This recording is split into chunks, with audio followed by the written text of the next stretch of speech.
Hello, hello, hello, everyone. Come on into the webinar. My name is Linda Peavy, and I'm going to be your hostess for this afternoon. And we are going to talk about how you are going to be able to write and secure grants for your Black-owned business or your Black-led nonprofit. So come on into the webinar.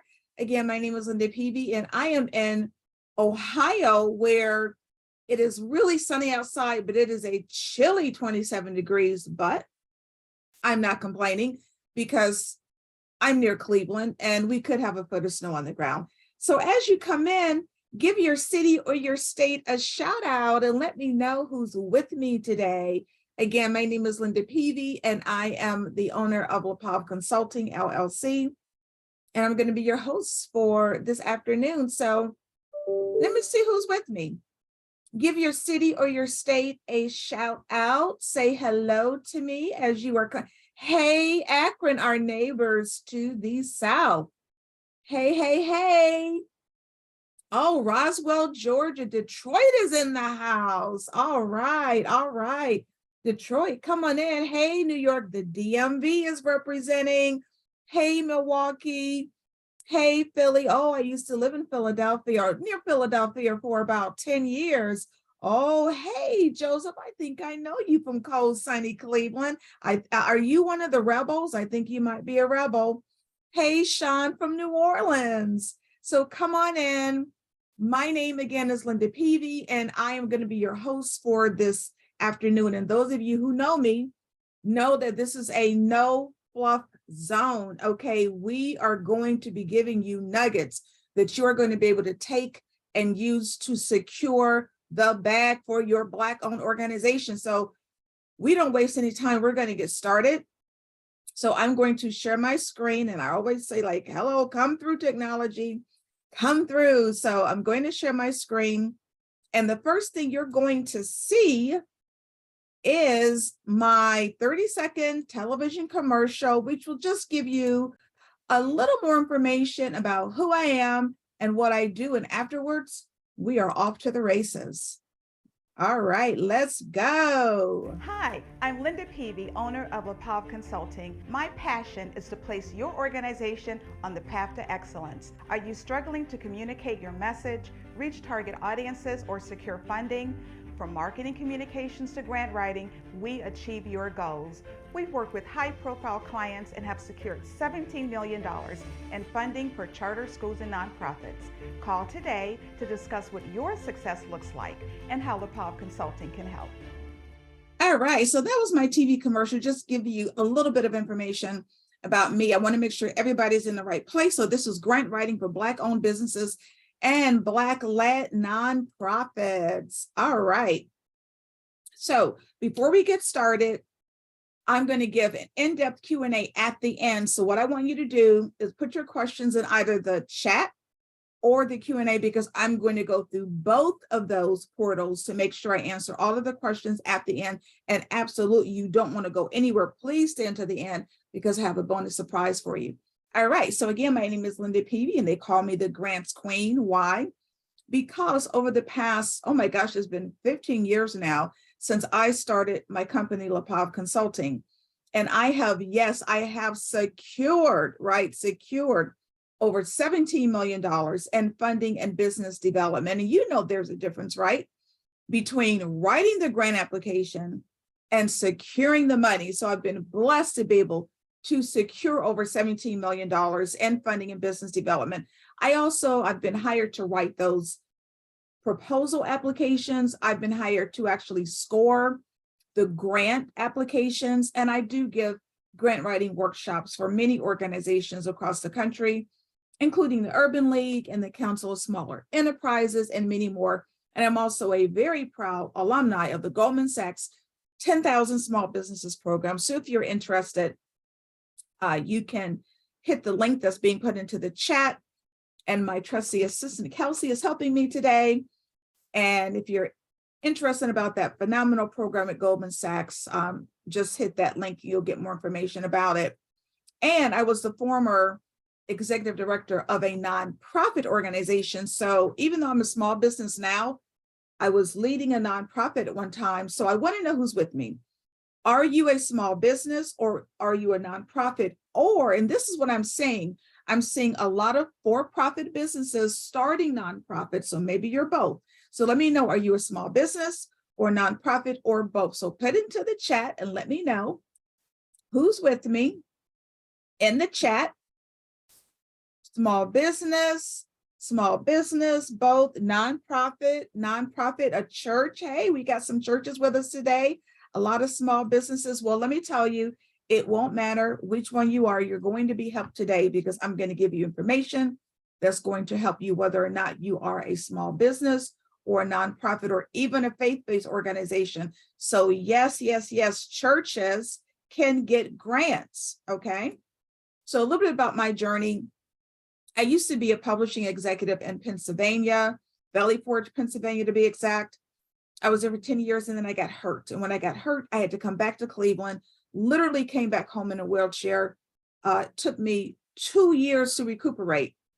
But after I did, I found myself without a job because I had so much experience in marketing and publishing. But, you know, Cleveland is not exactly the publishing mecca of the United States. So I found myself without a job. So what did I do? I started LaPav Consulting, and this is the 15th year of me owning my own business.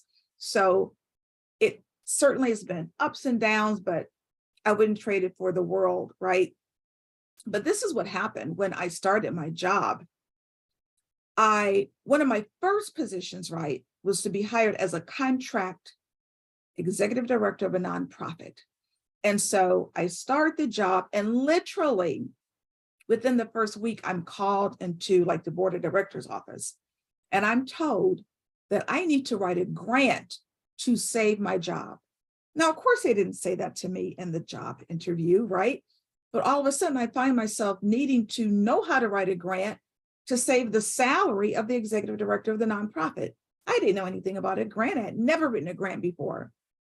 I found out, right? I learned, and I wrote the grant, and I saved my job and the nonprofit as well. But you know what it taught me? It taught me that there is a connection, right, between learning to get the money, writing that grant, and literally getting free money. You're going to hear this word all afternoon, free. Grant money is free, and there's a connection, but there's a process too, and that's what I learned, and that's what I'm going to teach you tonight. Or this afternoon, I'm going to teach you the process, right? So what are we going to cover? Why is this class important? 3 keys to funding basics. How do you prepare to write the grant application? That is critical. What do you write? How do you write? We're going to talk just a little bit about bid proposals and capacity statements. And I'm going to share with you, how do you get your grant application noticed? There's a slew of competition out there, right? Then we're going to talk about grant research. How do you find the grants that are available? And I'm going to give you a list of available grants right now that you can apply for, right? And then we're going to do a phenomenal Q&A. So again, don't go anywhere. All right. Now, why this class? We know that as Black nonprofits and entrepreneurs, we need help with funding, right? And it shouldn't always be about loans, right? We want grant money because grant money is not paid back. But we also know that in order to get grants, you have to write grants. And there is a lack of qualified grant writers. Now, there is a difference, right, between a professional grant writer like me and someone who writes grants, okay? A professional grant writer at my skill level, we make anywhere between $100 to $200 an hour to write grants. But what I want you to know is that you can learn these skills, right, to place your position in the absolutely best possible place to get a grant. So you want to place your organization in the best position to get grant funding. No one, right? No one can tell the story better than you.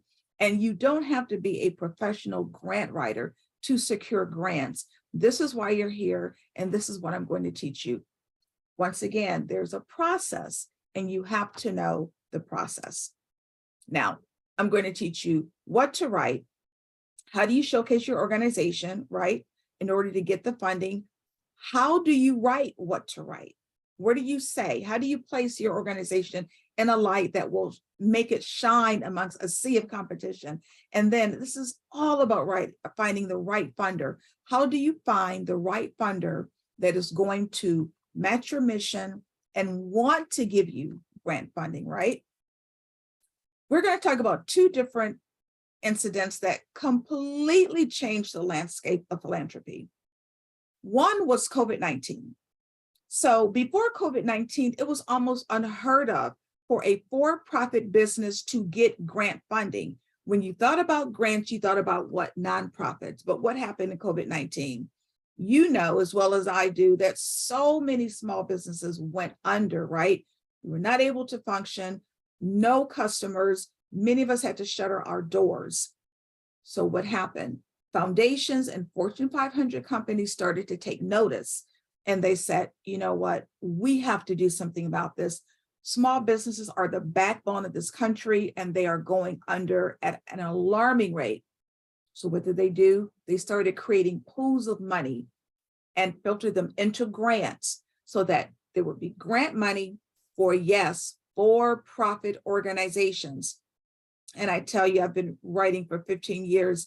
I have never seen the amount of money that is available right now for-profit organizations as well as nonprofit. Now, there are still recovery COVID-19 grants available that you'll see from time to time. Just keep in mind, if you see those grants, you want to talk about how COVID-19 affected your organization or your business. Did you have to lay off employees? Did you have to fire employees? Did you have to close completely?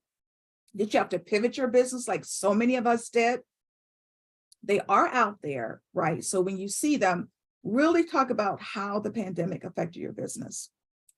Now, the other incident was the George Floyd murder. When George Floyd was murdered, once again, foundations and major corporations saw what everyone else saw and said, oh my gosh, we have to do something about racial injustice in the United States. We can't sit back and do nothing. And what do they have that's readily available? Money, right? So they said, you know what, we're going to somehow put money into this issue. So what they did, once again, they created grants, right? Grants that are geared for organizations that somehow are addressing racial injustice, are addressing what we call DEI, diversity, equity, and inclusion, are addressing socially conscious causes, or are just Black-owned businesses or minority-owned businesses. That is why right now there is so much money available for you as a Black-owned organization, partially because of what happened to George Floyd and how foundations and major corporations were affected by what happened. So again, there is more money than there has ever been available, and I'm here to show you how to get it. Now we're going to talk about grant basics. What do you need to know? Grants are not paid back. Now, people get this so confused. I am only now speaking to nonprofits. If you are a nonprofit, you need your 501c3. This is critical. This is not for-profit organizations. If you're a nonprofit, you need the 501c3, which is a tax-exempt charitable organization designation by the Internal Revenue Service. It means that you don't pay taxes, and people who donate to your organization can list those donations as tax deductible on their tax returns. Now, the good news is that whereas it used to take 3 to 6 months to get your 501c3 from the IRS, right now it's taking 6 to 8 weeks. So now is the time as a nonprofit to apply for your 501c3. What you don't want to do is use a fiscal agent. Now, the fiscal agent is an organization that already has their 501c3, and they are getting money on your behalf. So if you apply for a grant, the money goes to the fiscal agent. It just has to be somebody that you trust, because then they're giving the money over to you. And this is exactly why foundations don't want to work with fiscal agents. If they're going to give you money based on your program or your company, they want it to go directly to you and not be filtered through another third-party organization such as a fiscal agent. So if you're a nonprofit, get that 501c3, start the process. It should take 6 to 8 weeks. And if you need help, I do work with organizations that will help you get your 501c3. I'll have my contact information a little bit later on in the presentation. Now, more grant basics. Look at this number, people, okay? Everyone thought that, oh, we're in a pandemic, the giving has gone down, nobody's giving. No, it increases during these times. So look at what happened from 2021, $90.88 billion, a 3.4 increase from 2020. And guess what? When the 2022 numbers come out, it's going to be even a larger amount of money. So we know that there's at least, this is just from foundation giving, $90 billion. That is a significant amount of money. And guess what? We don't need it all, right? We don't need all $90 billion. I just want you to get a little bit, right? What could you do with just a little bit of $90 billion? I want you to put into the chat, I just need a little bit. Put into the chat, I just need a little bit. What could you do with just a little bit of $90 billion? So make sure you put into the chat, I just need a little bit, right? Because that's all we need. That's all you need. You don't need the whole amount. We don't have to be greedy, right? Right, Patricia? Keisha? Keisha needs $100 million. We can be just a little bit of $90 billion, right? So this is what we're talking about. The money is there. Don't let anybody tell you that the grant money is not there. Next, we're going to talk about how do you prepare to write a grant. This is what people get wrong, right? As an organization, you look at a grant application, you just start writing. No, you have to prepare. So I always ask people to just hone up on your writing skills. We're not going to talk about the top 4. We're just going to focus on number 5, editing and rewriting. I'm a professional editor and I'm a professional writer, and I use Grammarly. It is a phenomenal software editing program. And guess what? This is that word again, free. It is free. So if you don't use Grammarly, this is your homework. Download Grammarly, right? And if you are using Grammarly, put into the chat if you're using Grammarly. It is phenomenal. It will make you a better writer. And this particular article will make you a better writer as well. It was created by Grammarly. It's called Improve Writing Skills Dramatically by Doing These 15 Things. I want to make sure it's being dropped into the chat. Thank you so much. Homework. Download that article because it is going to make you a better writer. I'm going to be giving you tea all afternoon, okay? So this is the first cup. So more homework for you. Download that article because I do not want you to be submitting grant applications full of grammatical errors, okay? Now we're preparing to write grants. What else do you need? You need to have your documentation in order, your EIN, your employer identification number, and only if you're a nonprofit, your 501c3.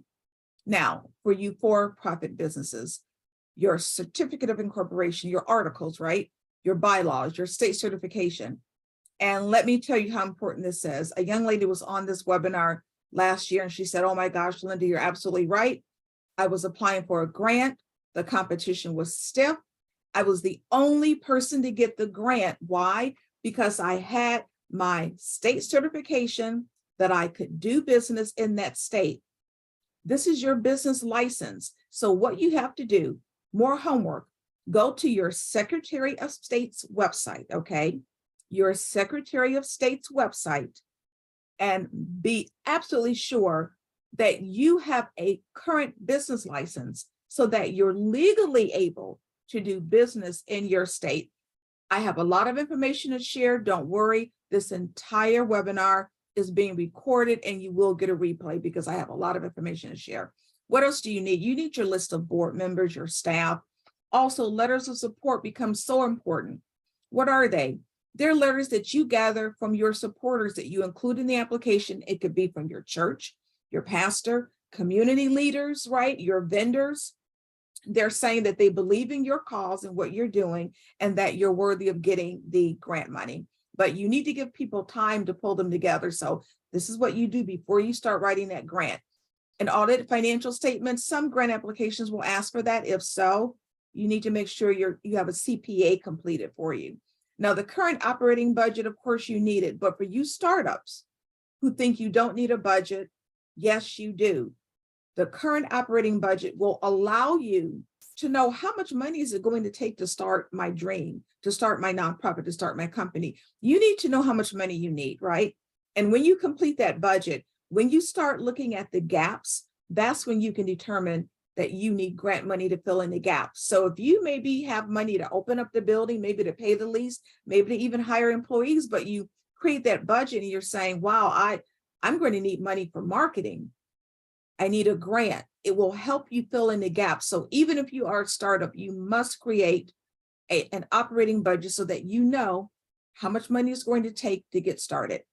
You also need a list of any other funding sources. So for example, if you've received a grant from someone else, maybe you have in-kind support or in-kind donations, include this information in the grant because it will show to the funder that yes, there are other organizations that believe in you as well. And besides, no funder wants to be like the only organization to fund you because grants aren't guaranteed. And if you get the grant in year one, in year two, you may not get the grant, right? And in year two, that organization doesn't want to be placed in a position where if they feel as if they don't give you the money, you have to close. They don't want to place themselves in that position. So no funder wants to be the only one. You need to have diverse funding streams and more than one. So now we're going to talk about what to write. What's in a typical grant application? Summary, abstract, mission, vision, history, leadership, description of the organization, your statement of need, your target market, your program description. We're going to go through each one of these one by one. More components, community partners, outputs, outcomes, impact, your program staff, leadership, budget, and sustainability. So we are ready to go. Your summary abstract, what do you need to know? It is the very first part of the application, but don't be fooled, don't be tricked up. You always write it last, always write it last. Why? Because it should be the most compelling components of your grant application. So while you see it first, always, always write it last. Next is your mission vision. Now, all of you should have a mission statement, but do you have a vision statement? Because you're going to be asked for one. What's the difference? The mission is this is what you're doing right now, your aims, your goals. Your vision is what would you like to have happen in the future if you obtain your mission statement. The mission becomes so important because you want to align it to the funder. So for example, if you are focused on K through 12 education, you want to go to an organization or a foundation to get money that's also focused on K through 12 education. And you'll be able to know that from the mission statement, right? So more homework for you. If you don't have a vision statement, complete a vision statement. Next, the history. What most people don't understand is that every organization has a history, even if it's the impetus for what caused you to start your organization or your nonprofit. So I use the example of the ex-principal who now wants to start a tutoring organization for high school kids in grades 9 through 12. And she's starting off, she's thinking, well, I don't have a history to complete this part of the grant. Well, yes, you have a history because you spent years as a principal, right?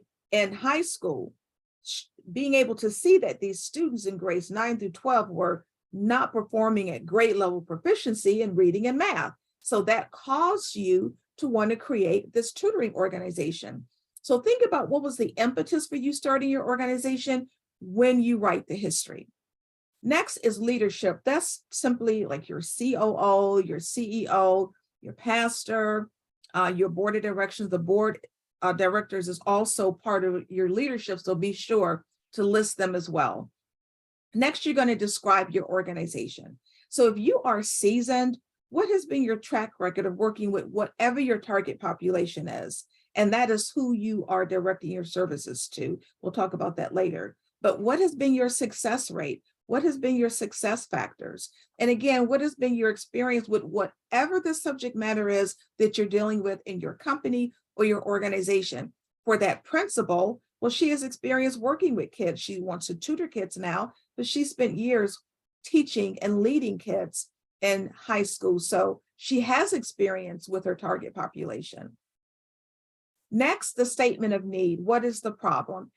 You need to know there is always a problem. So whatever you are doing, whether it is a service organization or a product-based organization, you need to think of yourself as resolving an issue, solving a problem, no matter what you do. And I use the example of a bakery, right? They make cakes and cookies and cupcakes. You might think, well, I have a restaurant, like what problem am I solving? Well, maybe you have a vegan restaurant and you're resolving the problem with people who can't find healthy food to eat, or maybe that bakery, right, wants to locate in a downtown location where all of the other businesses have failed. And by her locating in that downtown community, she is contributing to the economic development of that community, right? Or maybe she wants to be able to provide this upscale bakery service to the businesses in the downtown area so that they can impress their clients with, these fantastic baked goods. Always think about what you're doing in the frame of reference of, I am solving an issue, I am addressing a problem, because that problem that you're solving, you need to connect that with the funder for which you're asking money. Because again, if you are service-based, you have that, let's say you have that restaurant, you want to make sure that you are getting money, you're pursuing money from an organization that has a history maybe of providing money to restaurants, right? But how do you find out information about the foundation or the funder? 90% of foundations don't even have a website. I'll say that again. 90% of foundations do not have a website. So how do you get information about these foundations and these funders? Well, more tea, okay. The 990 form. So a foundation's 990 form is their tax document that they submit to the IRS. It is a gold mine of information, right? Not only are you going to get information about their staff and their executive staff, right? Typically it's their executive leadership. But if you scroll to the end of the 990, there's almost always documentation that will give the names of the organizations where they have given funding. And this for you is a gold mine, because you want to look at that list and find out whether or not they're giving to organizations like yours. So if you have an equestrian ministry, right, and you're using horses to help heal veterans, you want to look at that list and find out whether or not they're giving to similar organizations as yours. And if they are, that's a potential funder for you. So how do you get the 990? There are many sites where you have to pay for a membership to have access to information about 990s, but I'm giving you a free website, projects.propublica.org/nonprofits. You go to this website and you literally can download the 990 free of charge of almost any organization that has filed a 990 form. So don't sleep on 990s. They are extremely important information, okay? And they are a gold mine for you to find out like who your funder might be. So don't sleep on 990s. Now, thank you, Sylvester. The target population, who are you helping? And here's what you need to know. You can't help everybody. It can't be everybody. Your target population can't be everybody. You have to think about who will best be served by your services or your product or your program, right? You can't help everybody. Think about who that niche target market is, right? We call it an avatar. So that person has demographics. Maybe it's gender. Maybe your product is geared towards women, right? Maybe it's ethnicity. Maybe your materials are geared towards African Americans. Maybe it's based on income. Maybe you have a service that is geared for those who live below the federal poverty line. Maybe it's based on age. Maybe your product is geared towards senior citizens. Maybe it's based on geography. Maybe you only want to work with people within your local community.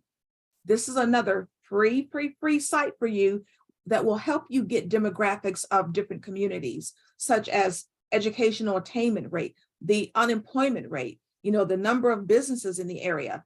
The census.gov/quick facts. I use it all the time. It is a phenomenal source of free demographic information. What we're talking about here is really telling your story. And how do you tell your story on that grant application? You have to think about who you're truly telling your story to, because at the end of the day, you're selling your message to funders and to foundations. So again, you're selling your story and the work that you do. But what you have to keep in mind, don't make yourself the hero of the story. The hero is the person that you serve, because that's where the transformation takes place. So let's think about those students in high school. If they can get the tutoring from the principal, they may be able to get their diploma, go to college, take a trade, right? Or go to the military. Let's say you have a service-based organization and you help people who've been fired or who don't know what their next career step is. You're in career development, right? If you're able to help those people, the transformation comes within that person that now knows what they're meant to do, or the fact that they want to go back into a 9-to-5, or maybe they want to become an entrepreneur. That's where the change takes place. So when you're writing these grants, really talk about how you are changing people's lives, right?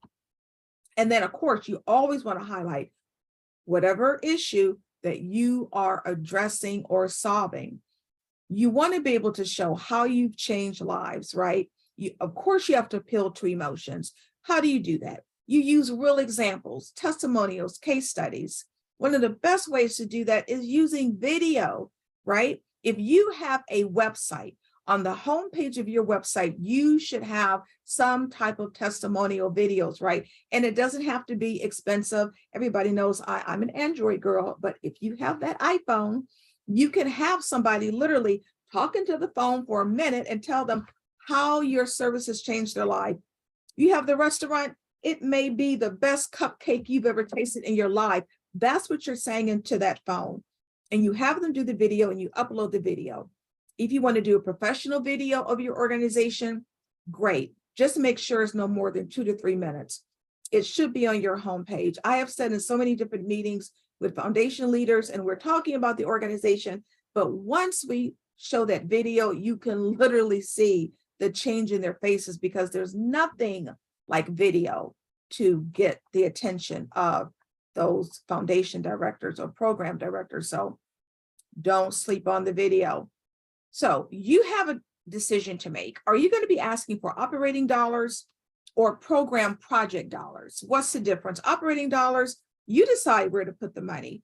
You can ask for infrastructure money, money for your lease, for rent, for personnel, for IT. Or maybe you have a particular program that's a part of your organization or your company that you need money for. Maybe that restaurant wants to start a delivery service, and so she's asking for money for the delivery service, right? You need to decide how much you're going to ask and what kind of money you need. What you need to know, and this is crucial, you can ask for both. You can ask for operating dollars from one foundation and program project dollars from another foundation. Or let's say you need $20,000 to hire a 1099 worker. And you want to know, well, can I apply to multiple foundations? You should be applying to multiple foundations because grants are not guaranteed. So you apply to Foundation A for $20,000. You apply to Foundation B for $20,000. What happens if you get them both? What you're not going to do is give the money back. You never, ever, ever give back grant money. What you're going to do is maybe extend the hours of that person that you've hired, or maybe hire another person. So please don't think that you can't apply to multiple foundations for the same project or even for operating dollars. You should be doing this, okay? You should be applying to multiple foundations for the same exact need, okay? Next, when you describe your project or your service, that's how you've been successful, what the activities are, how you're addressing the need. And if it's something new, how do you have research to show that it works? That principal that we're talking about, she wants to use project-based learning to teach those high school kids. She needs to do some research to make sure that there is research available to show that project-based learning works well with urban students. So if it's something new that you're trying to do, just make sure you do your research and have a realistic timeline. Now, community partnerships, hear me up. This is so important. It has been on every grant application I've seen over the past 5 years. But don't think there has to be an exchange of money. There does not. Many for-profits, they get antsy because they think, well, I don't want to share what I'm doing with someone else, and I don't want to have someone else get a piece of the profit. No, the community partnership is about you partnering with some other organization in the community to increase or enhance what you are providing, right? A partnership could be a third-party vendor. This is really important for new organizations that want to get established in your community. I'll give you an example. I was writing a grant years ago for a third grade class. They wanted to teach these third grade Black students the violin. We were partnering with the Cleveland Orchestra, clearly one of the greatest orchestras in the world, and they were going to come and provide this after-school tutoring to teach the violin to these third graders. And if you can imagine on that grant application, you've got this urban small school, and they're going to be partnering with the great Cleveland Orchestra. You can do this too. You should be partnering with, could be the Urban League, HBCU, civic organizations, 100 Black Men of America, the Y. Find out where you can work with community partners to, if nothing else, just be able to help you advertise and showcase your organization. Let's go back to that bakery. They're going to be partnering with an event planner, right? And so in that bakery, there will be flyers about the event planner, right? And at the event planner's place, she's going to have flyers about the bakery. And she's going to be able to use the bakery when she's providing her services and vice versa. So there doesn't have to be an exchange of money, but you need to be able to find out who in your community can help you enhance your resources. Now, this is about showcasing on the application what your impact is going to be with that grant money. It's really forecasting, but don't be scared of that word, okay? This is about showcasing your outputs, your outcomes, and your impact. Some grant applications will only ask for one, some will ask for all three, so I'm talking about all three today. The outputs is what will be the immediate results when you get the grant money. I have $20,000, what is going to happen? The outcomes take place about maybe 6 months to a year down the road as a result of your outputs, right? The impact happens a little further into the future, maybe a year out. This is going to happen because of the outcomes, which happen because of the outputs. So they are dependent upon each other. I'll give you an example. A daycare center wanted $20,000 to open up, and they said on the grant application, because you're talking about what you want to have in the future and what you predict will happen. She wrote in the grant application, if you give me $20,000, that's what I need to open up this daycare center. I'm going to serve 100 families and 250 children. Well, 6 months from now, the outcome, right, as a result of you giving me the money and me opening, I'm going to be able to grow my daycare center by 40% and add 24/7 services. That's 6 months from now. Impact. A year from now, because I grew and because I added these services, well, 25% of my families will experience less stress. Why? Because they're able to drop their kids off 24/7. Wouldn't you experience less stress, right? 65% of children demonstrate improved behavior because we have such a great educational program and we're open longer. And a year from now, because of all these other elements, we're going to expand to 2 different locations. So you see how one is really dependent upon the other. Next, you're going to need to input SMART goals. Most of you might know what SMART goals are. They're specific, measurable, attainable, relevant, and timely. I know many of you have heard of SMART goals. You'll need to talk about what these are on your grant application. I'm going to show you how do you change like a regular goal into a SMART goal. So a regular goal, you have a program and you say on your application, I want to reduce the poverty rate in Cleveland. Well, that's a huge goal, right? That's too broad. How do you change that into a SMART goal? The SMART goal would be, I want to reduce the poverty rate by 5% in Cleveland for Hispanic children under the age of 5 within a 5-year time frame. What did I do to change the goal to the SMART goal? I added data and statistics, and that's what you do. And then how do you measure that any of this is working? You use assessment tools, right? You're going to be asked these questions. Surveys are great. I like SurveyMonkey. Also, there's a job form that's really great. The restaurant, for example, could provide surveys to know that her delivery service is working. The principal could use reports and test results of the high school students to know whether or not they've improved their math and reading proficiencies based on the tutoring, right? So use your assessment tools, use your SMART goals to let the funder know that, yes, if you give this money, this is what I predict will happen. More information. Now we're really talking about how do you write these different elements. Here, you're going to talk about what staff are you putting in place to lead whatever that service or that project is. For many of you for-profit leaders, you probably haven't updated your resume in years. You will need to have an updated bio. This is more homework, and an updated resume. Why?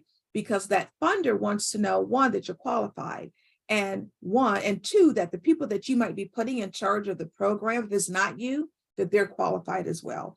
At the end of the day, this is going to come down to accountability. Next, we talk about budget. The one thing you need to know is that you must itemize your expenses on these grant applications, right? If you say you want $50,000 for an executive director, you can't just put $50,000 for an ED. You have to say $50,000 is payment for a contract director for the first 6 months. Or I need money for program personnel, but don't just put program personnel. State how many hours you need them. If you're looking for $10,000, how is that going to be divided? How much money are you paying them per hour? How many hours a week are they working? And how many weeks out of the year? That information, that detailed information, is going into the budget narrative. So the budget will have the numbers, the budget narrative will have how you are using the particular grant money that you're getting. And just be sure, even in the budget narrative, you always want to align the money that you're asking for back to the goal of the program. So if you're asking for $50,000 for the ED, you have to talk about how the executive director is going to be implementing the program. Now, sustainability, I love talking about because so many people get caught up on it. And let me tell you how you can think about this. We know that grants are not guaranteed. This question is going to be on that grant application. It's really about once you move past the period of time that you get the money and you no longer have grant money, how do you sustain the program? Remember, we know grants aren't guaranteed. So if you get $20,000 in year one and you don't get it in year two, how are you going to sustain that program? So let's go back to that high school, right? They got the $20,000 for the tutoring program in year one, but they have to write on that application, if we don't get the money in year two, we have to still sustain this program. How are we going to do it? So I want you to put into the chat, we're going to do a little activity. Put into the chat, think about a high school. Think about how in year two, right? They don't have the grant money anymore. They can still raise money or get money, $20,000 to sustain the tutoring program. Now, this is a high school. So put into the chat, absolutely, Crystal. Yes, Sylvester, bingo, that's excellent. I think that's the first time I've heard that. Abel, yes, bake sales, right? Fundraisers, a raffle, right? They could sell a service. Absolutely, they could sell a service, right?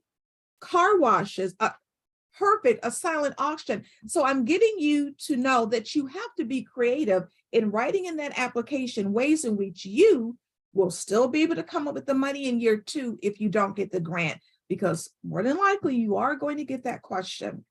Now, I want to spend a couple of seconds on bid proposals because some of you for-profits will be bidding on, could be local contracts, city contracts, state, county, federal. This is just what you need to know. Focus on your capability, right? Don't necessarily think that you are going to underbid and put some small amount in the application because it's going to backfire. I've completed workshops in this before, and too many think, well, if I just give them the lowest bid, I'm going to get it, right? Well, you need to know that whomever the contractor is, they have an idea of how much this particular contract is going to cost. So if I want to build a fence and I put out a contract, I have an idea of how much money it's going to cost to build that fence. And if I know it's about $1 million and you give me a contract that says you're going to do it for $50,000, I automatically know that you're not going to get it because you're not qualified and you don't have the capacity. So instead of trying to put in the smallest bid, think about where you go above and beyond maybe your competitor. Maybe it's your experience. Maybe you've built 1,000 fences. Maybe you have super qualified staff. right? Maybe it's your schedule. Maybe you've built 1,000 fences and you've always come in under the deadline, right? Think about your capability and not necessarily wanting to provide the lowest bid on that contract. Some of you also may be aware of capability statements, or you may have one or may need one. That's simply a document that really talks about your competencies, and you want to talk about in 1 or 2 pages at the most, double-sided, what those capabilities are. What are your differentiators, right? Maybe you have facilities that are state of the art. Maybe your equipment is better than anyone else's equipment, right? Or you want to talk about past performance. So really think about what you would put into a capability statement. This is really all about thinking about what you need to do and how you need to get yourself ready for grants before you write a single syllable, right? This is so much about shifting your mindset. Too many people go into grant writing thinking, oh my gosh, there is no way in the world I'm going to be able to write a grant. It's just too much. There's too many pages. No, no, no. You literally have to go on with a mindset of winning. We've seen that the money is there. There are people that look just like you and me getting grant money every single day. So why not you? But what I ask you to do is do it in a community of support. That is so important, right? I know you want to position yourself for success. I know you want to make a difference and make a connection, but yes, you're going to have to do just a little bit of work, research those partners, right?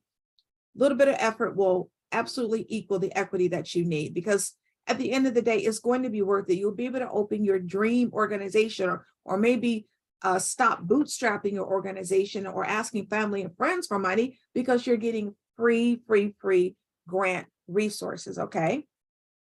If you take nothing else away from this webinar, please hear me on this. Whatever you do, meet with the funder. Meet with the funder or the foundation first. Build that relationship. I've sat in a meeting with foundation leaders where I've heard them say, if I have a stack of applications and that person has not called me, has not emailed me, has not tried to reach me, that application may very well go into the garbage. Now, that's not every foundation, right? Some foundations don't want to meet you. They want you to fill out the application and send it in. But if you have the opportunity to meet with that foundation, please do. It will make the difference. I assure you, literally 3 weeks ago, I set up a meeting between a nonprofit and a foundation. They had never heard of the organization before, right? But in those 30 minutes, right, so much happens. The foundation will get to know information about you that's not on your website. You're going to find information out about that grant that is not on that website. At the end of those 30 minutes, the client walked away with $30,000, right? Because they were able to find out about each other in those 30 minutes. And it doesn't have to be in person. It can be a Zoom meeting, but it is so important if you have the opportunity to meet with that funder. And I've experienced this too. If they like you, they will guide you into what you need to put on that application to get it approved. So please meet with the funder if at all possible. These are just some of the do's. Another do, deadline driven. If the deadline is 4:59 and you submit it at 5 o'clock, you are going to have a bad day, okay? Please adhere to the deadlines. Also address each question. Never leave the question blank, because if you are submitting an online portal grant application and you leave it blank, it may reject the application because it thinks that the proposal is incomplete. So if it's blank, just put NA if something does not pertain to you, instead of just leaving a question blank. And at the end of the day, please, please, please have someone else look at the grant application before you submit it. These are some of the don'ts. I love a good template, but please don't do a copy and paste and use these cookie cutter answers for the entire grant application, right? You don't need to do that. And also, if you are looking for money from a funder for the first time, don't ask for too much. Now, many grants, most grants, I would say, they tell you the amount of the money, $5,000, $20,000, but a lot of community foundations don't. They expect you to tell them what you need. When you go in there, don't ask for $100,000 because you're not going to get it, because they don't know that you are a good fiscal steward of money. I always recommend between $5,000 and $25,000 the first time you're asking for a grant. And whatever you do, Don't forget to add it and use Grammarly. Now, I mentioned to you about meeting with the funder and how important that is. How are you going to do that? You're going to use a letter of introduction. In that letter, you're going to describe your organization, talk about your statement of need, talk about the project, how it aligns to the mission of the foundation. You're not going to ask for money in this letter because this letter is set up to meet with the funder. You're trying to get a meeting, right? How are you going to send it to the right person? Well, you're going to use the 990 if they don't have a website, right? To get the right name. But how are you going to get their email address? Like I've been giving you people, this is the teapot, okay? This particular website is phenomenal. What I don't want you to do is send that letter to info@abcfoundation.org. It'll go into the hemisphere somewhere and never go back. You need a real email address. And this website will give it to you. Getemail.io. It is phenomenal. It will give you the email address of almost anybody at any organization around the world. I use it several times a week. I've gotten emails from people in Italy, Germany, and you name it. And it is free for like maybe the first, I think it's 10 to 15 emails they will give you for free. And then it is subscription based, but it's only about, I think it's maybe $60 a month. Well, I take a sip. If you can't afford that, make good use of your 10 to 15 emails, okay? And I want to make absolutely sure that is put into the chat because it is a phenomenal resource. Getemail.io. So now we're to grant research. So how do you find grants, right? How do you find the grants that you hear that are available? Well, the Foundation Directing Online is the leading source of information on grants in the US. Now it's about $50 a month, but most larger libraries or libraries that are part of a larger library system will have this available free. There's that word again, free for you. So if you don't have the $50, go to your local library and do your grant research on their computers. Instrumental.com, they're more pricey, about $200 a month. They will give you the funder, the grant, and then the 990 and other information. The foundation directory only gives you the names of organizations, right, that offer grants. Grants.gov, you know, that's the single source of federal grants. Lilly Foundation, for you churches, they're the largest funder of religious organizations in the country. They, oh my gosh, millions of dollars every year. GrantGopher.com, if you have an educational program or project or business. GrantWatch, I love because they have so many last minute grants. GrantStation, they are phenomenal for for-profit grants. They have so many for-profit grants. So yes, if you are for-profit, you can get grant money. And then your Black-owned organizations.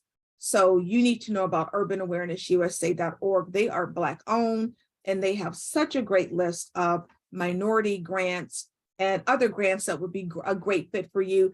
Now, they are free for the newsletter, but I do know they have some paid services as well. Grant Watch is $20 a week. Grant Station is, I think is about maybe $200 a year, but I know they have discounts all the time. And at one point, they were giving free memberships to nonprofits. The GrantStation.com and GrantGopher.com is free. All right, so what do you do? Like, how do you use these portals, right? You're going to be using criteria. You're going to be typing in these variables. Are you a business, nonprofit, or individual? Location, do you want to just look for grants that are local or national? What type of grants do you want? Federal, foundations? What type of grantor do you want? And here's your target. Who are you helping, right? The subject matter. I know there's some designers on the webinar here. That would be arts and culture. That career development person, that's business and industry, right? And then you put all this information to the portal and you hit the button and up pops a list of grants. This is the homepage of Grant Station. We won't have time to go in here, but this is the homepage. This is a criteria. You look in the middle, geographic scope, national, or the state or the city. You can literally drill down to the city, right? In terms of who's giving grants for organizations in Cleveland, Ohio. And then the areas of interest, I talked about that earlier. Those are drop-down menus. So you can get really, really specific, your target populations, the type of support. So again, I like GrantStation, especially if you are a for-profit organization. And again, they are about $200 a year, but I think they give all kinds of discounts. Now, these are grant opportunities for you to apply for grants. U.S. Chamber of Commerce is working with American Express to give grants to Black businesses. The Department of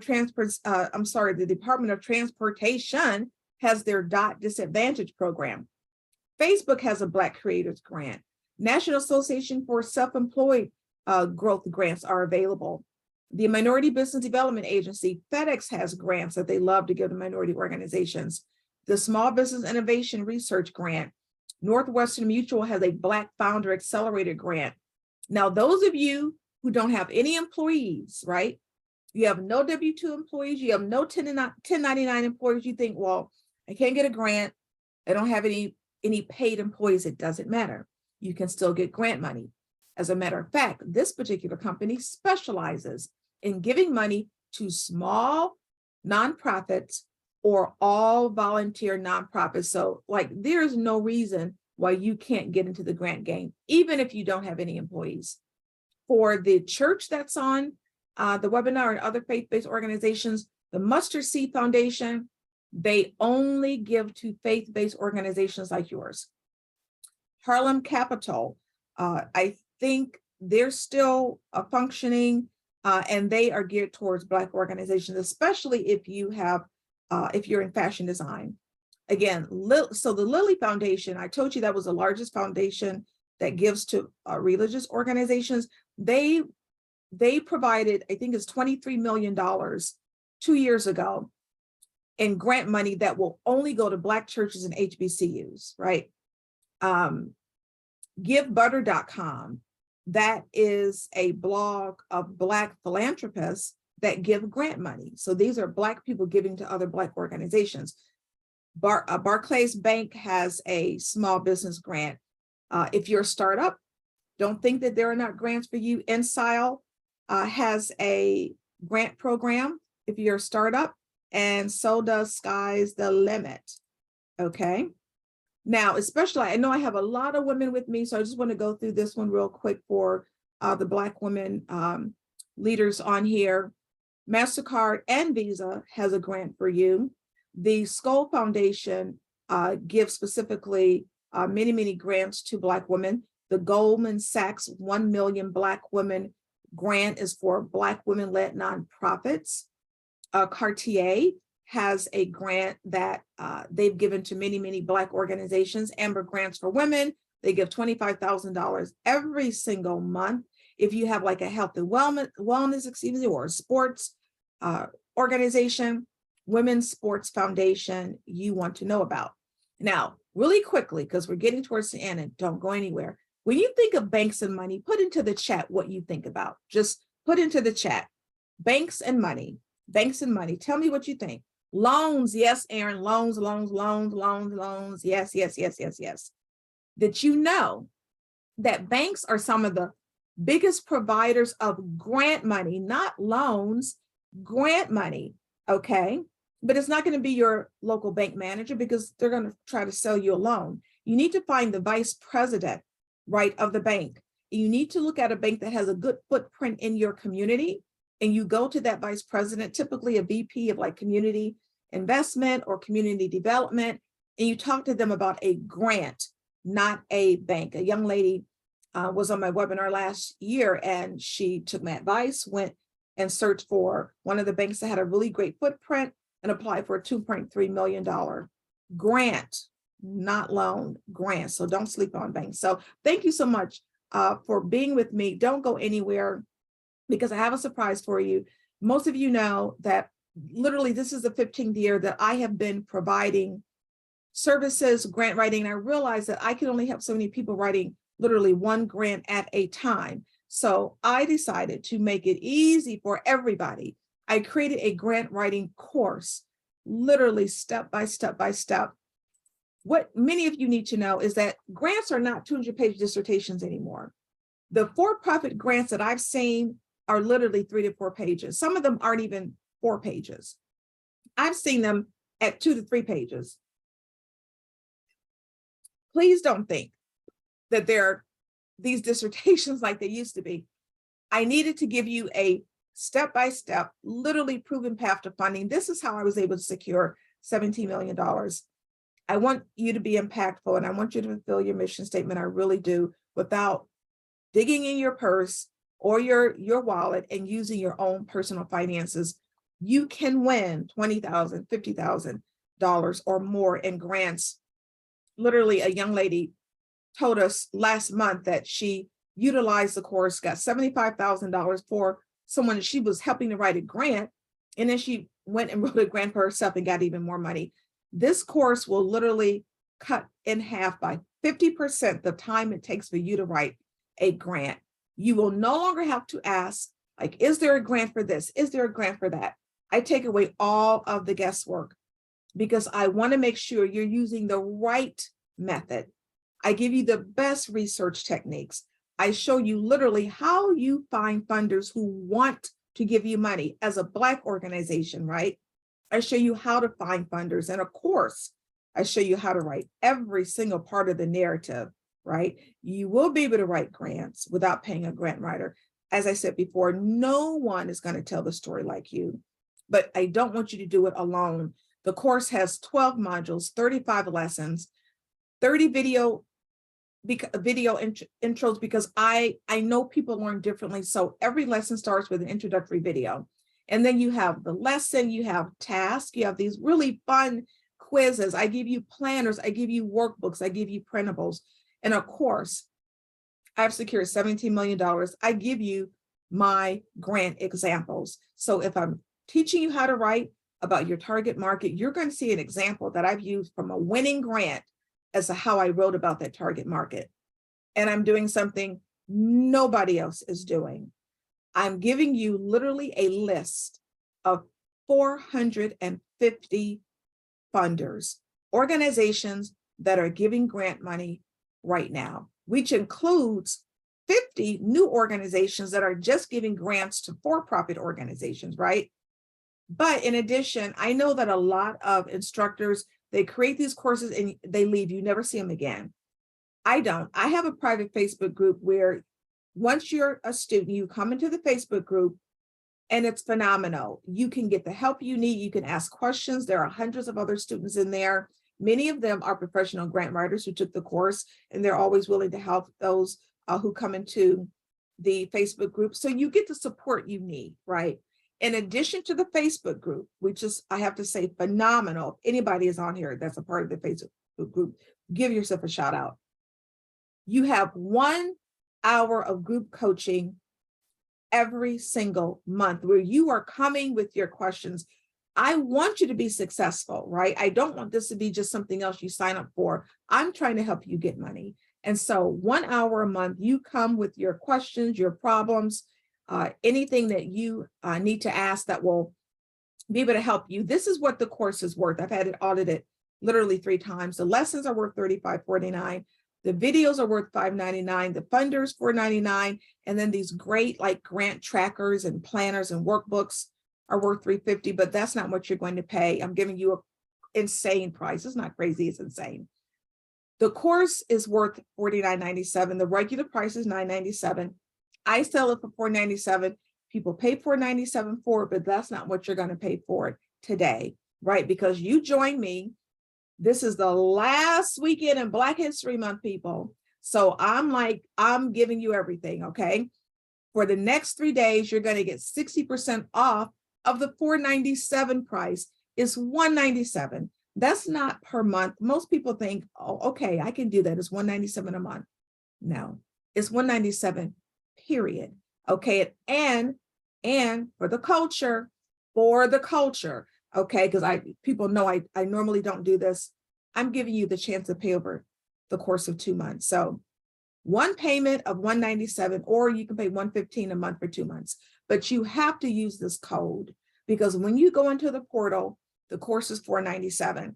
You have to use this code FEB197 now, right? And it will immediately take off $300 from the price of the course. What you need to know, I'm a small business, right? I know we all have lives. The course never expires. And I don't drip the course, or some people drip parts of their courses over a given period of time. No, you get everything, you pay, you get started. It's online, it's self-paced, right? And this is for you to be able to understand how to get this money. So that's the code that you will need, the FEB 197 now, but of course you only will be able to have it for 3 days. At the end of the 12 modules, you're ready. You are ready to get this money, right? And what do? I give you a list of 450 funders. So you are truly ready. This is everything you get. You have the deadline, all of the courses. The Facebook group is self-paced, no expiration date. You get the winning grant examples. Yes, there are grant examples in the course, and you're ready to go because people know I'm a woman of faith. I am a servant leader, and I want to help you. You saw before, the money is there. The money is there. I don't know how long the money is going to be there, but I know the money is there now. So when you go to the link, which has been put into the course, the link has been put into the chat rather, you'll see the 497, right? If you want to pay that, you hit purchase, you put in the code, it will take off $300. Now, if you want to pay over 2 months, it's $115 a month. You don't need a code. You won't need a code. You'll only need a code if you want to pay one lump sum of $197, right? So that's what it's going to look like. You put that in. This is a page that will come up where it says to the left, have a coupon. You put it in, immediately it will take off $300 and it'll be $197. Now, if you want to meet with me privately, that's $497 an hour. But if you check off the Ask the Expert private group coaching, while you buy the course, it'll be $195 for you. So they'll add $195 to the price of $197.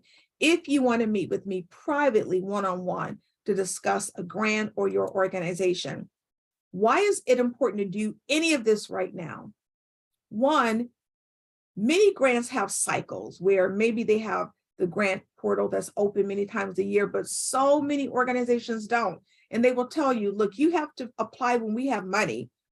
Walmart, Verizon, they will tell you when the money is gone, the money is gone. That's why you've got to get your application in as early in the year as possible. And you have come on at the perfect time, okay? Because my first group coaching session is Monday at 7 p.m. So you have enough time to be a part of that monthly coaching session where you get a deep dive into your organization and you get it free as a part of being a student, right? But please don't wait. I do not want you to be in this same position a month from now, wondering, oh my gosh, somebody told me there were grants. I heard there was grants. How did this person get a grant and I didn't get a grant? You have the opportunity. Literally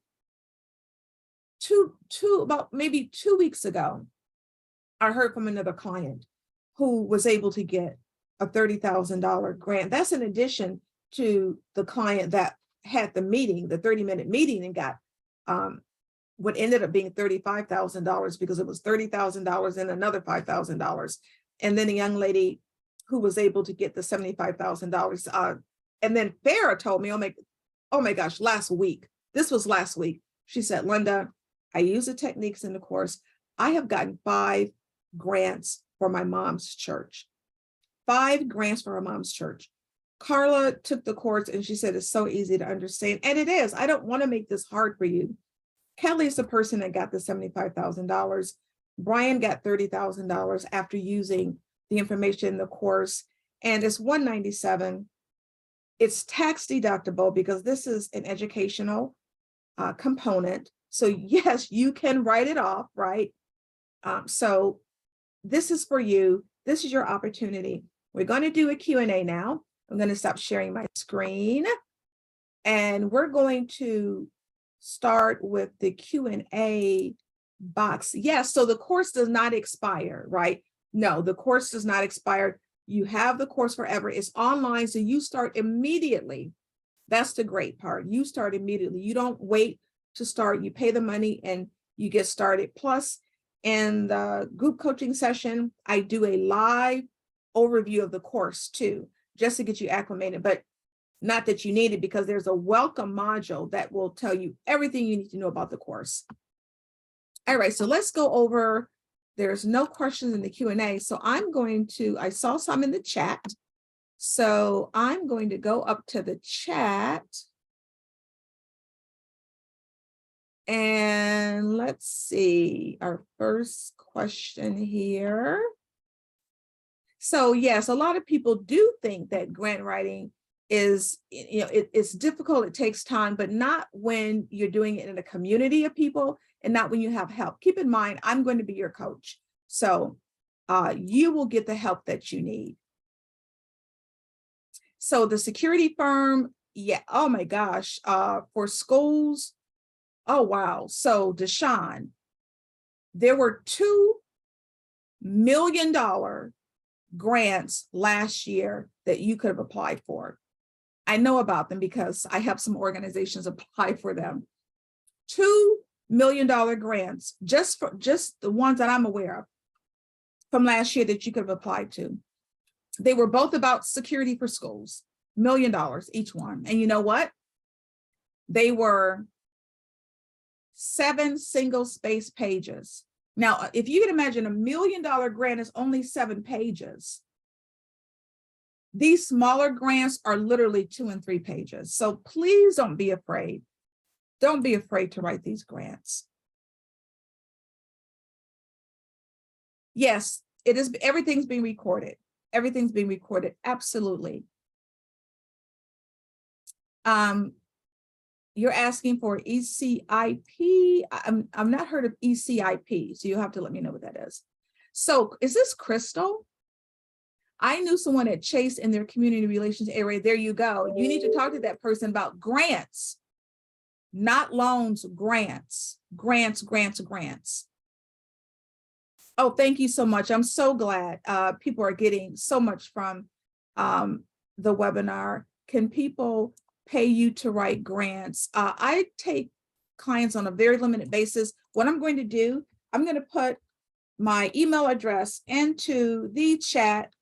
Please reach out to my assistant to set up an appointment. And also, I want everybody to get the replay. Don't go anywhere. This is really important because I want you to have the replay. I want you to put these 2 email addresses in your safe senders list. hello@grantwritingfornonwriters.com and lpv@lapov.com, because I don't want the replay going to your spam. Please put those 2 email addresses into your safe senders list. All right. Oh, thank you so much, Tammy. How long do you have access to the course and Facebook page? Forever, Alyssa. No expiration date. With the grant examples, will we be able to plug in our information, or will you have to create? You will always have, every grant is different. So that's what you need to know. Every grant is different, right? So every single grant, so you need a grant example, right? And you're answering questions that I give you. So there's questions in the course and you're answering those questions. And when you're done answering those questions, you will literally have a template that you can use to then apply for grants. Or if you have a grant that's available, right, and you're taking the course, you're learning how to address those questions in the course. All right. Yeah, so yes. The course, you get immediate access and it does not expire. I know people who literally will pay $3,000 for a weekend course. After the weekend, the course is gone, the person is gone, the leader is gone, and they don't have anything. Here, you have me and a coach, either through group coaching or the Facebook group, or you certainly can do one-on-one personal private coaching with me. I also do grant reviews. My company does grant reviews, and we do customized grant research as well. Are there any grants for a summer youth apprenticeship program in Atlanta? Yes. Where would a person begin? Should you start with a community or individual grant? There are very, very, very few individual grants. You always want to start with a grant for your organization. There are some individual grants, but they're typically based on fellowships or research. You want to start with a community grant. I would recommend you start with your community foundation for all of you. That's such a great place to start is your almost every community has a community foundation. Start there, because whatever you're doing, you are building up your community where you're located. And that's what community foundations are for. They want to help organizations to build up the community. So start with your community foundation. I found it hard to find grants that fall under construction. My husband and I are doing flooring, which falls under construction. What do you suggest? It depends on what you're doing, right? Because what you could do, you could still apply for a grant, but you could become a subcontractor, right? So if you know an organization, especially a federal grant, and you know someone that is applying for a federal grant that involves construction, you can be considered as a subcontractor in that grant and be written in the grant as the person who's going to be doing the construction for whatever that project is. I would also highly recommend that you go after bid proposals and contracts, because so many construction contracts are provided through bids through, again, city, county, local, federal contracts. That's my recommendation. Emergency Capital Investment Program. I'm not sure what that is. I'm looking for grants for my nonprofit. Also, we'll be able to have. Yes, you'll have a copy of the Zoom. So you've been in business for 20 years, so you should have some really good data, right, to include. If family helps fund us, do we include them as? Oh, absolutely, Aaron. Absolutely. So Aaron is asking, if a family helps to fund your organization, can you include them as other funding sources? Absolutely, they go under private donations. Is there funding available for a social enterprise? Absolutely, there is. Could you repeat the emails? Yes, I will. So it's lpv@lapov.com. Or it's going to come from probably both of these. Hello at grant writing for non-writers.com. You know what I want? There's 59 people left on here. I want you to put into the chat, I'm ready to get grant money. Sometimes you literally have to like speak this out into the universe. I want you to put into the chat, because I'm assuming you're here because you're serious, right? You're tired of looking at people get grant money. You're tired of hearing that there's grant money, right? You're tired of wondering, how on earth did that organization get any money? Come on now, you know, you've said that before. How did that organization get money? You can do this. You can get this grant money. I want you to put into the chat, I'm ready to get grant money, right? That's what I'm talking about. That's what I'm talking about, right? I can't see the full names because Zoom is cutting some of these people off. Tiffany, Aaron, Monetta, I see Carne, Claude, Shania, Norma, Rick, Patricia, Tammy, yes, Tanak, I think, Crystal, yes, Pam, yes, Keisha, I'm ready to get grant money, absolutely. Keisha, I would love to know what you need $100 million for.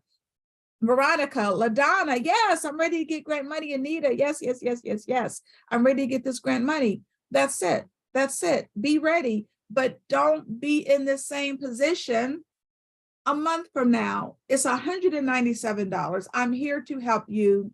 I will not be offering this course for this price again, even next month. Okay, I assure you it will. If you try to get it after 3 days, no, it will not be $197. The course is $497.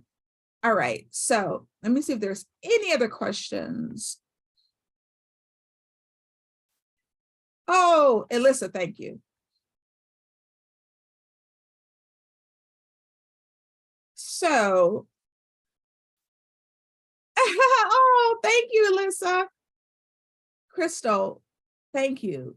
One of my businesses is helping people with 501c3 apps. Okay, so everybody need to hear this. This is Crystal. Crystal is helping businesses,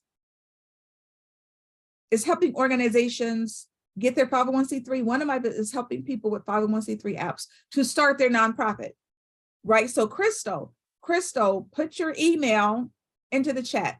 Crystal helps organizations get their 501c3. All right, so call Crystal. Are there grants for educational podcasts? There are, I'm going to say not millions, there's billions of dollars in educational grants. Are there any grants for notary and events? I have a notary business now doing weddings. Absolutely. I wanted to buy my own building. How do you secure a grant for transitional? So how do you secure a grant? You take the course and you find out how to secure the grant, Tammy. Transitional housing for the homeless is probably one of the areas where there is a significant amount of grant money, because what you're doing is called basic services, right? You're providing basic services like housing and food, right? And there is so much private funding, foundational grants, government funding. You are in a phenomenal space. You are in a oh my gosh, Tammy, you are in a phenomenal space to get grant money. You're providing transitional housing for the homeless. Yes, yes, yes, yes, yes, yes. Where can I find the, I have a school. So where can you find the grants? You do the research. So you're going to get a replay of this workshop. You go to any one of those portals and you research for grants. So look at the replay. I taught you how to research and use the grant portals, or you can certainly buy the course where you have a list of 450 funders, right? Yes, you're ready to get grant money. Absolutely. So I want to see you. I want to see everybody in the Facebook group. I want to see you in the group coaching on Monday, because I want you to have, please invest in yourself. Please invest in yourself. You can do this. People sometimes get the course just to get the list of 450 foundations, right? If for no other reason, they get the 450 foundations, because if you hired me to give you a custom list, it's a lot more than $197. So I can't see your full name. I think it begins with T-A-N-N-E. You're in the beauty industry. You want to provide a beauty supply resource center. Is it possible for a grant? Yes, as a matter of fact, Tane, I know I'm not pronouncing this right. I helped a Black woman, right? She had a Black-owned beauty academy and beauty salon. I helped her get free grant money, not only from a nonprofit, but from a bank. Remember, I said, don't sleep on the banks, go to banks. So money is available to you in the form of a grant, not only from nonprofits and foundations, but from banks. So absolutely there is, absolutely. Phillips, yes, yes, yes, yes, we're ready to get grant money. Kamala Harris has made funding for small businesses minority low income. It's called the ECIP Emergency Investment Program. Institutions will get the funding and we have to apply. There you go. There you go. ECIP Emergency Investment Program. This is what I'm saying. There is constantly opportunity for profit small businesses, right? To get funding. Yes, yes, yes, yes, yes. I'm in the middle of writing a grant, but I feel as if I'm running in circles. Then Tiffany, I hope you join. I hope you buy the course, because when you buy the course, then I want you to come into the Facebook group and tell me where you're stuck. Or Monday at the group coaching session, tell me where you're stuck and I will help you. I will help you so that you're not running in circles. Now, you can certainly meet with me one-on-one privately. That's $195 an hour, or you can pay $197 and get me free in the group coaching session or the Facebook group, okay? But yes, I can absolutely help you get unstuck. I've been doing this for 15 years. I've seen just about everything that can stop people that there is, okay? So Crystal has put her email address. If you need help getting your 501c3, Crystal has put her email address in the chat. Yes, thank you. Thank you, thank you, thank you. Patricia is ready. She is buying her course. She is ready. That's what I'm talking about. Yes, Deshaun. So if there aren't any other questions, let me just peek in the Q&A real quick. Okay, so there's a couple of more questions. Are there grants for summer youth? Yes, I answered that. Can you begin to apply for grants if we are still waiting on the 501c status to be approved? Not if it says that you need to have a 501c3. No, you have to have the 501c3. But what you can do while you're waiting on the 501c3 is that you can go back to the beginning of this webinar and talk about ways that you have to prepare for grant writing. Get your documentation in order, get your finances in order, right? Get those letters of support in order. So get ready to apply. Now, you can, when I say apply, you can certainly start writing the application. Just, you won't be able to submit it until you get the 501c3, but absolutely start writing it, because most grant applications give you a certain amount of time, right, to apply. So you can absolutely get the course, learn what you're doing. I will help you and start writing. And then once you get that 501c3, you are ready to submit it. So yes, I answered that. I have a franchise. When I look at grants for franchise, most exclude franchises. Are there grants for these types of situations? Yes, there are grants for franchises. You have to keep in mind, there's no such thing as one size fits all with grants, right? What I want you to do, are you specifically looking at grants that provide money for for-profits? And so many of them will provide money for franchises, just depends on the grant. Every grant is different, but yes, there are franchisees that also get grant money. Crystal, can you put your email address in here again? Put your email address in it. See, I'm about us helping each other. I have no issue whatsoever with somebody getting some work from this webinar. So Crystal, get your work. Help these people get their 501c3. So they're asking, Kelsey, can you please put the information as to how they can get the course? Because I haven't seen it in here recently. Can you please drop in the links that they need to get the course? Okay, here it is again. There it is. That's everything you need. Okay. So that's the link to get the course, right? Because it wasn't put in there a couple minutes ago. So this is the link. Make sure you hit the link. Keep in mind, the deadline is Monday, okay? Monday, February 27th, to get the 60% off. Literally, it'll be $197. You can write it off. You'll have me as your coach. You can get started, because we need to get you these grants, because as I mentioned, the money that's available because of George Floyd and the money that's available through COVID-19, I can't tell you how long it's going to be available. That I can't do. I can tell you it's available now. All right. So you will get the Facebook group. As soon as you buy the course, you'll get 3 emails. One email will be the email for the Facebook group. And all you have to do is click onto the link, and then you will be admitted as soon as we get the information. So here's the information again to buy the course. There's the link. There's the code that you need. And okay, so I think that's it. Those are the questions.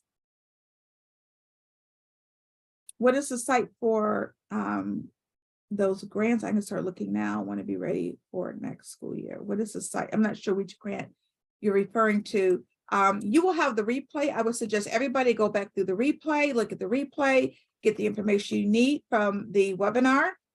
And hopefully, oh my gosh, I want to see you in the Facebook group. People, please invest in yourself. Please invest in yourself. I just don't want you to be in the same place a month from now, wondering if you were able to get grants. I know there's, and helloalice.com. I'm going to put this in here. There's a grant that's ending tonight at 6 p.m. If you sign up to helloalice.com, it is specifically for women-owned businesses, and it ends today. And so I think it's a $25,000 grant. The money is there. We saw it, right? $90 billion. Like, why not you? Like, why not you? People like you and me are getting money every single day. So thank you so much. I appreciate you spending, some of you spent your lunch with me. I really appreciate it. I so want to see you next week, because I want you to be successful. I want you to invest in yourself. Please, one thing I have to tell you, you cannot get grant money unless you write the grants. You have to write the grants. Don't be scared. Some of them are 3 and 4 pages. People are doing it every single day. Do it within a community of support. You know, right? I don't have to say this. You know, we work best when we support each other. Do this in a community of support and do it for yourself, because I know I can feel the passion coming through the screen. I know you're so passionate about the work. Put yourself in a better position to get the money to make your work happen and to be successful and to help the people that you are put on this earth to help. Just a little bit of investment to get it done. So thank you so much. I appreciate you being here. I want you to have a blessed and safe Friday and weekend, and hopefully I will see you next week. And hopefully I'll see you right in the Facebook group, okay? All right, thank you everybody. And I'll be seeing you on the inside of the course. Bye-bye.